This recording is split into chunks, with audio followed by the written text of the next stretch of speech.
Hello, this is Dr. James Camp at Lee College in Baytown, Texas, and this is my lecture on how we stop the bleeding, or hemostasis.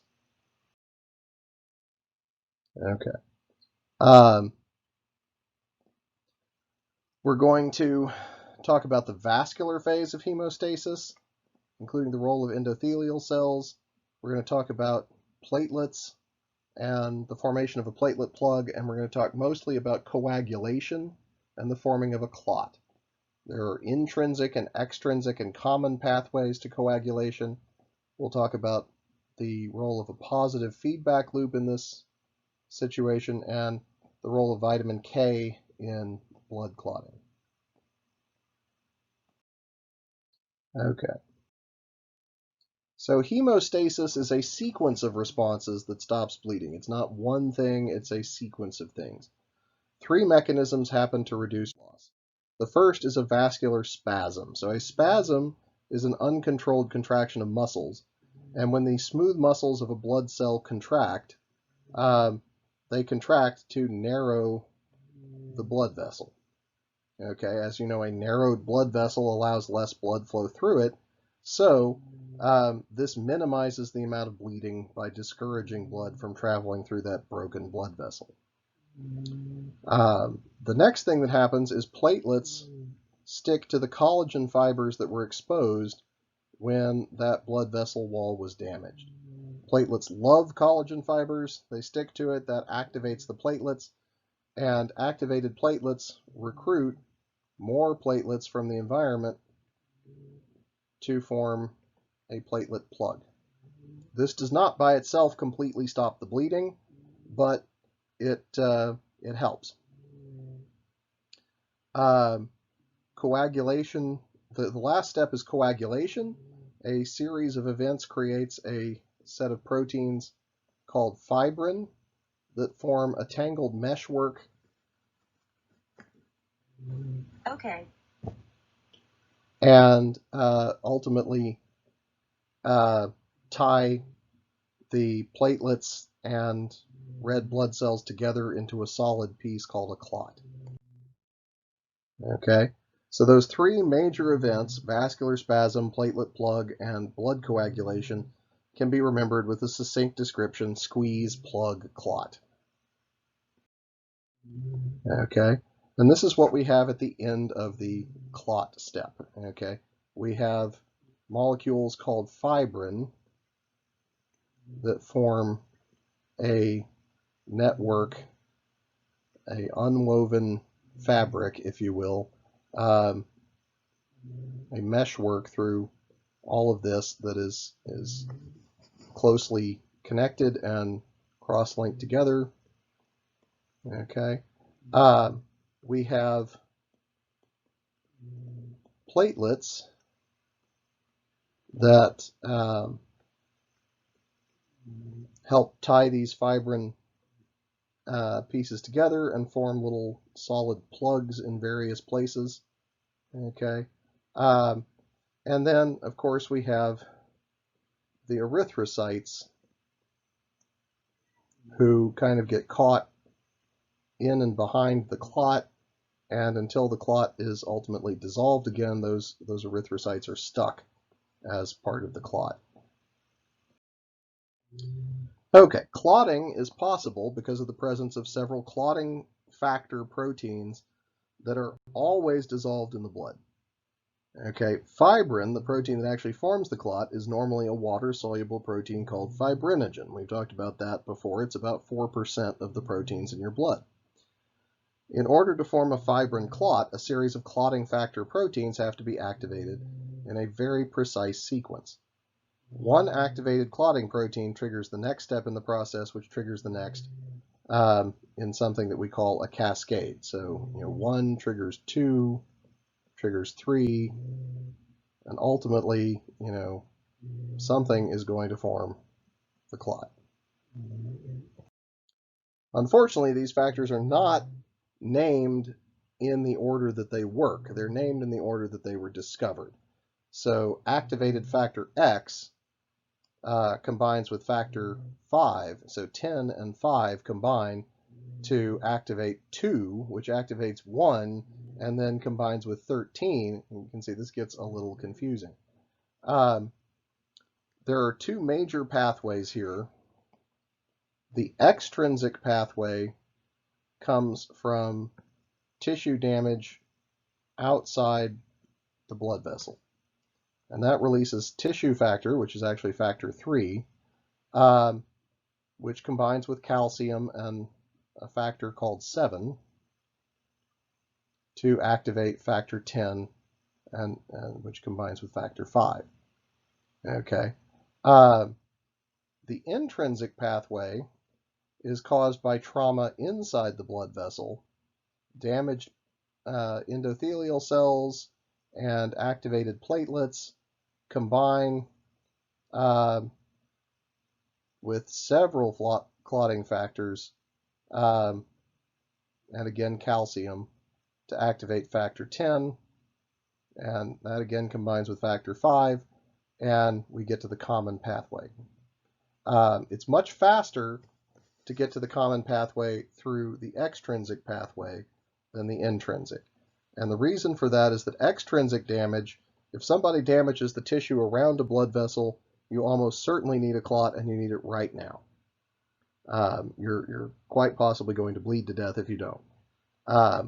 The intrinsic pathway, if somebody damages the inside of a blood vessel, that's likely a crushing wound, like a bruise or something like that, that is not as time sensitive and can be, in fact, a mistake.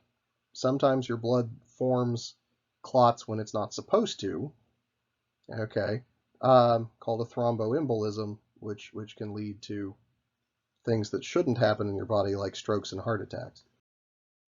So there's much more control on the intrinsic pathway. Regardless of whether you got there through the intrinsic or the extrinsic pathway, you hit a common pathway with factor X and factor V and calcium ions that are going to turn prothrombin into thrombin. Okay. Thrombin actually speeds up its own production, so this is a case of positive feedback in the system. Once you get to thrombin, the body knows you're serious about needing to form a clot, and so it tries to speed up the process as much as possible. Thrombin and more calcium ions turn fibrinogen into fibrin, which then is no longer water soluble. It forms threads that knit each other together into a clot. And then factor 13 strengthens the fibrin into a tight mesh that traps blood cells and forms a hard clot. Okay, this shows the total picture, the couple of factors, 3 and 7, that have to come together in the extrinsic pathway, the several more factors, 12, 11, 9, and 8, that have to come together in the, or have to be activated in sequence in the intrinsic pathway. Interestingly enough, it's these factors in the intrinsic pathway that are related to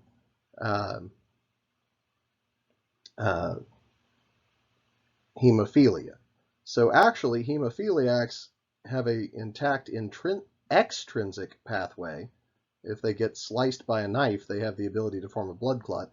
It's the intrinsic pathway, falling down and bruising yourself, that they lack the ability to form effective blood clots quickly, and could die of internal bleeding. And then this shows us the common pathway, factor 10 combining with 2, 5 to form prothrombin activator, thrombin coming back and activating itself in a positive feedback loop, thrombin activating fibrin, factor 13 and calcium coming in to strengthen the clot, and then you end up with this fibrin mesh clot here. Okay, now this is a simplified diagram of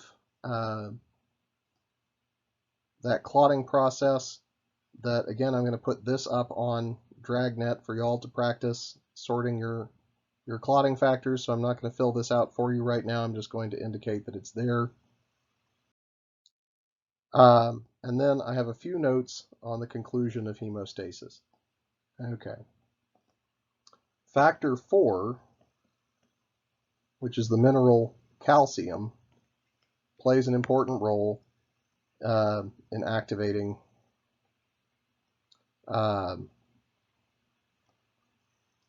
factors, let's see, 7, 8, 2, and 13.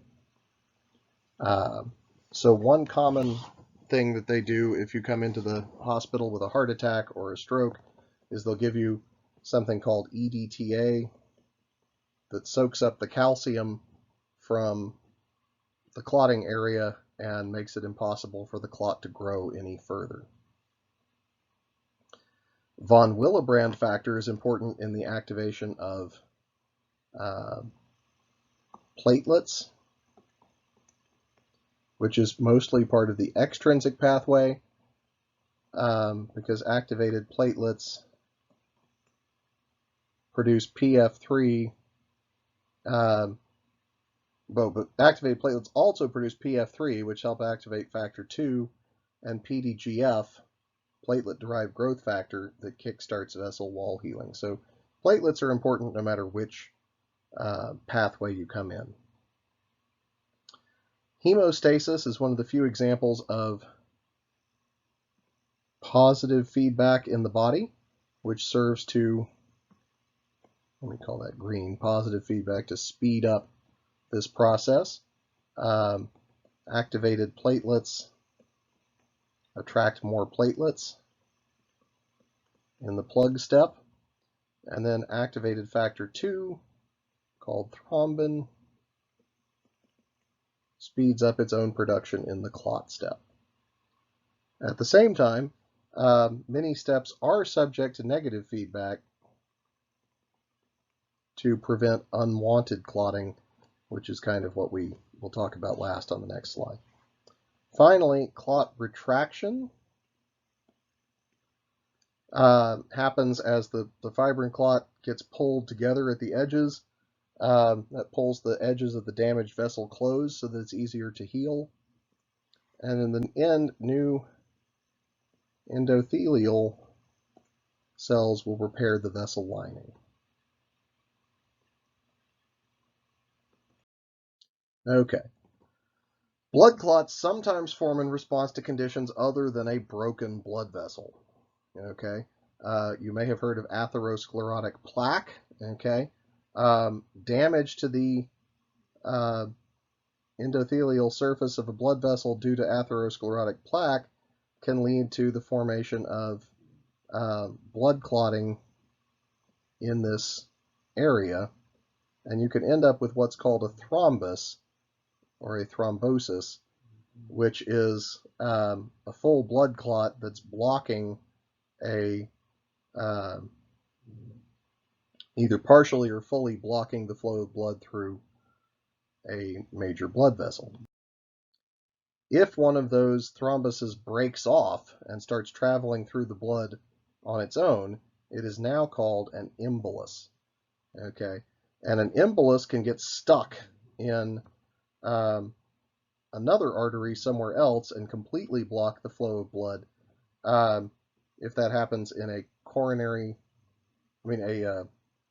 cerebral artery, the area that it blocks blood to experiences an embolic stroke. If it blocks a part of the lungs, that's called a pulmonary embolism. If it blocks a part of the coronary arteries, that's called a heart attack or myocardial infarction. Okay.